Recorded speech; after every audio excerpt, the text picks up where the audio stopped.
লক্ষ লক্ষ যুবকের জীবন এভাবে চেঞ্জ হয়েছে, লক্ষ লক্ষ, একটা দুইটা না। ইনশাল্লাহ আপনারটাও হবে ইনশাল্লাহ। লক্ষ লক্ষ যুবকের জীবন পরিবর্তন হয়েছে এবং এমন এমন জায়গায় গিয়ে এই কথাগুলো পড়ছে, আমিও জানি না কোথায় গিয়ে কথাগুলো পড়ছে। যেমন আজকে যে এয়ারে আসছিলাম, বাংলাদেশের একটা বড় কোম্পানির একজন এমডি আমারই হয়তো পাশে বসেছিল, আমি চিনতে পারি নাই, সে আমাকে চিনেছে। নামার সময় আমাকে বলছে যে আপনি আমার কার্ডটা রাখেন, কোনো একদিন হয়তো আমি আপনার কাজে আসতে পারি। তা আমি তার কার্ডটা রেখে দিয়েছি। তিনি বলছেন যে আপনার লেকচার শুনে আমি 3টা কাজ করেছি। 1, হজ ফরজ হয়েছিল আমার উপরে, হজ করেছি। 2, আমি বড় একটা সুদী কোম্পানির মধ্যে ছিলাম, আমি সুদের সমস্ত সম্পদ দান করে দিয়েছি। সুদ তো ছেড়ে দিয়েছি, সুদের সমস্ত সম্পদও দান করে দিয়েছি। আর 3 নাম্বার, নামাজে গাফেল ছিলাম, নামাজ ধরেছি। তো আমি কিন্তু তাকে চিনিও না এবং তিনি কত বড় কোন কোম্পানির এমডি তাও জানি না। এরকম নিঃসন্দেহে এই কথাগুলো লক্ষ লক্ষ কোটি কোটি মানুষের কলিজার মধ্যে আসার করবে ইনশাআল্লাহ তাআলা। আমি জাস্ট 2টা সলিউশন বলবো, অনেক বেশি কথা বলবো না। প্রিয় যুবক ভাই, আপনার সলিউশন এই বেকারত্ব, মাদক, মেয়ের প্রতি আসক্তি, হ্যাঁ, হতাশা, চাকরি না পাওয়া, এই যে ব্যাপারগুলো, পারিবারিক চাপ, হ্যাঁ, তারপরে আপনি মাঝে মাঝে হয়তো একটু এগ্রেসিভলি একটু গুন্ডাগার্দি করছেন, নাউজুবিল্লাহ, এই যে প্রবলেমসগুলো, এগুলো সলভ আপনাকে 2টো জিনিস করবে। 1, আপনি জাস্ট 5টা ওয়াক্ত নামাজ জামাতে পড়ার চেষ্টা করেন। একটা 5 ওয়াক্ত মানে 5 ওয়াক্তই, মানে আপনাকে ফজরে উঠতে হবে, এশার নামাজও পড়তে হবে। ফজরে উঠতে হলে যদি আপনাকে সারা রাত জেগে থাকতে হয় তাহলে জেগে থাকবেন, যদি আর্লি ঘুমাতে হয় তাহলে আর্লি ঘুমাবেন। 2টা সলিউশন।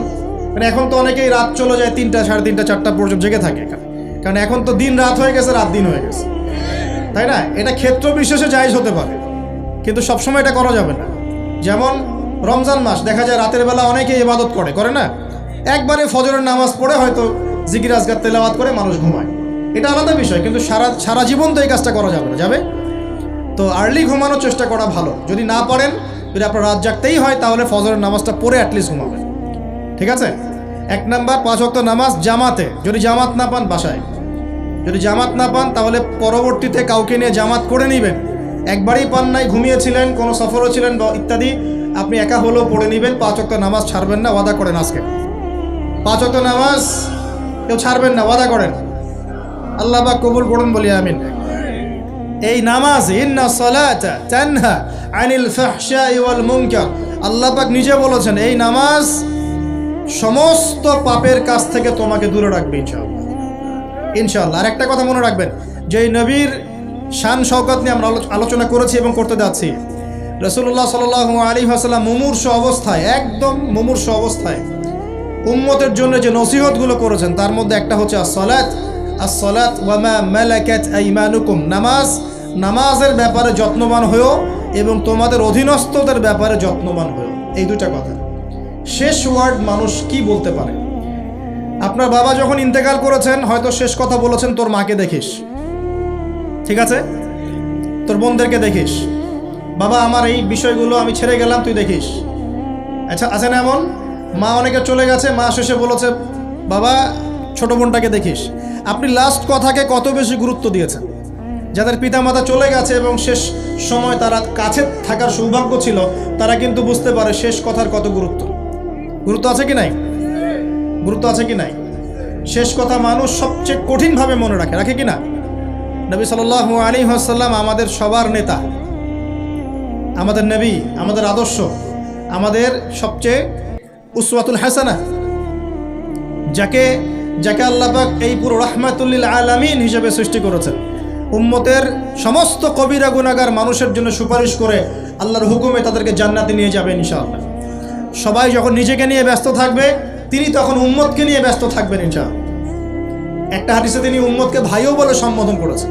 কাশ আমি যদি আমার ভাইদেরকে দেখতে পেতাম, হাদিসটা সহিহ, কাশ আমি যদি আমার ভাইদেরকে দেখতে পেতাম। সাহাবীরা বলছেন আমরা কি আপনার ভাই নই? নবীজি বলছেন না, তোমরা আমার সাহাবী। আমার ভাই তারা যারা আমার পরে আসবে, তোমাদের পরে আসবে, আমাকে না দেখেই ঈমান নিয়ে আসবে ইনশাআল্লাহ। এখানে কি আপন ভাই বোঝানো হচ্ছে? সেটা বোঝানো হচ্ছে না, এখানে বোঝানো হচ্ছে কাছের, আমার আত্মার সাথে সম্পর্ক ওদের। আমাকে না দেখেই তারা আমার প্রতি বিশ্বাস করবে ইনশাআল্লাহ। করবে কি না? আমরা কি দেখেছি নবীকে? এই মহান ব্যক্তিত্ব জীবনের শেষের দিকে আমাদেরকে নসিহত করেছেন, আসসালাত, নামাজ ধরে রাখো, নামাজ ধরে রাখো। বসেন। ওয়া মা মালাকাত আইমানুকুম, এবং তোমাদের অধীনস্থদের ব্যাপারে সতর্ক থাকো। অধীনস্থ মানে কি? অধীনস্থ মানে কি বলেন দেখি? আপনার স্ত্রী আপনার অধীনে থাকে? সন্তান সন্ততি অধীনে থাকে? থাকে না? থাকে। কোনো কোনো ক্ষেত্রে পিতা মাতাও কি আমাদের অধীনে থাকে না? মানে আমরা আর্ন করতে পারি, পিতা মাতা আর্ন করতে পারে না, উপার্জন করতে পারে না, পিতা মাতাকে চালানো লাগে না আপনাদেরকে অনেক সময়, হয় কি না? অধীনস্থ মানে আপনার আন্ডারে যে মানুষরা আছে এই মানুষদের ব্যাপারে, তাদের হকের ব্যাপারে সতর্ক থাকবে। কে বলেছেন এটা? আচ্ছা, এখান থেকে নামাজের গুরুত্ব বুঝতে পারলাম কি? যুব সমাজের সলিউশন 1 নাম্বার, 5 ওয়াক্ত নামাজ জামাতে পড়ার চেষ্টা করবেন, আল্লাহ পাক তৌফিক এনায়েত করুন বলে আমিন। 2 নাম্বারটা হচ্ছে, আমার সামনে একটা কিতাব আছে, কিতাবটার নাম কি? সবাই পড়তে জানি ইনশাআল্লাহ? কারা কারা পড়তে জানেন না অনেস্টলি হাত তোলেন দেখি। জানেন না? আপনারাই জানেন না? আচ্ছা ঠিক আছে, বসেন, শরমের কিছু নাই। যারা জানেন না ওয়াদা করেন যে আগামী রমজান মাসে, এই রমজান মাসের মধ্যেই কোরআন তেলাওয়াত করা শিখবো ইনশাআল্লাহ। বাঙালি একটা আবেগী জাতি, ওই যে বলি ইস্যু পাগল, মাঝে মাঝে ট্রল করে আর মাঝে মাঝে আবেগে ভাসে। আমাকে বলেন দেখি, আল কোরআনের আলো ঘরে ঘরে জালো, এই স্লোগান তুললেই বাংলার জমিনে একদম ইসলাম কায়েম হয়ে যাবে?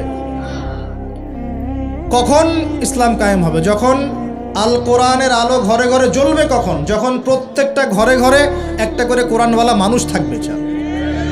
প্রত্যেক ঘরে ঘরে কি একটা করে হাফেজ আছে? তৈরি করার চ্যালেঞ্জ গ্রহণ করতে হবে। বাংলার প্রতি ঘরে ঘরে একটা করে হাফেজ তৈরি হবে ইনশাআল্লাহ। এটা করলে কি আপনাকে সরকার বাধা দিবে? আপনার নিয়াত করে যদি আপনি সন্তানকে হাফেজ বানান, কেউ বাধা দিবে? কেউ চাপ দিবে? আমরা তো চতুর মুসলিম। কেমন চতুর মুসলিম? আমরা আমাদের সন্তানদের মধ্যে যারা বেশি ট্যালেন্টেড ওদেরকে দিব আগে জেনারেল লাইনে, আর যার একটু মাথা কম তাকে আমরা পাঠায় দিই মাদ্রাসায়, পাঠায় দিয়ে যে আবাসিকে রেখে দিই, থাকতো এখানে, ওকে এখানে পিটাই সোজা করবে।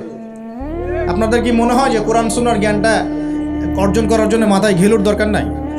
এমনটা মনে হয়? কোরআন এবং সুন্নাহর জ্ঞান অর্জন করতে সবচেয়ে বেশি প্রজ্ঞা লাগে, সবচেয়ে বেশি মাথা কাটাতে হয়, সবচেয়ে ট্যালেন্টেড ছেলেটাকে দেয়া লাগতো কোরআন।